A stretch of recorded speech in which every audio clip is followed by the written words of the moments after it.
नमस्कार दोस्तों, आज हम आपको एक और असली भौतिक घटना बताने जा रहे हैं।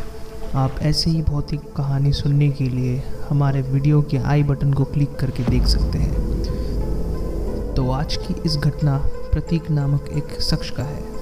ये पूरी घटना हम प्रतीक की ओर से आपको पढ़ के सुनाएंगे, जो कुछ इस प्रकार है। हमने अभी अभी अपना नया घर बनाया था और गृह प्रवेश सेरेमनी ख़त्म ही हुई थी। भारत में बच्चे आमतौर पर अपने माता पिता के साथ ही सोते हैं जब तक वो 10-12 साल के नहीं हो जाते। लेकिन हम जब इस नए घर में आए तो मेरे पापा ने फैसला किया कि नए घर में मैं और मेरी बहन एक नए कमरे में सोएंगे।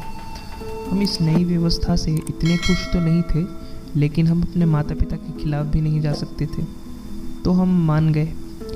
एक नए घर में एक नया बिस्तर में सोना मुश्किल था और किसी तरह हम उस दिन सोने में कामयाब रहे।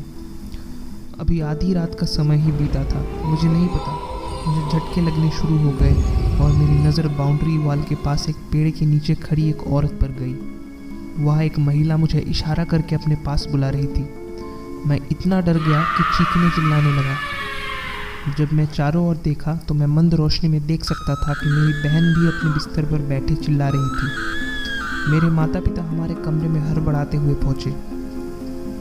मैंने उन्हें समझाया कि मैंने एक महिला को बाउंड्री वॉल के पास खड़ा देखा है। मेरी बहन हैरान रह गई और उसने बताया कि उसने भी उसी पेड़ के नीचे खड़ी एक औरत को देखा जो उसकी ओर देख रही थी।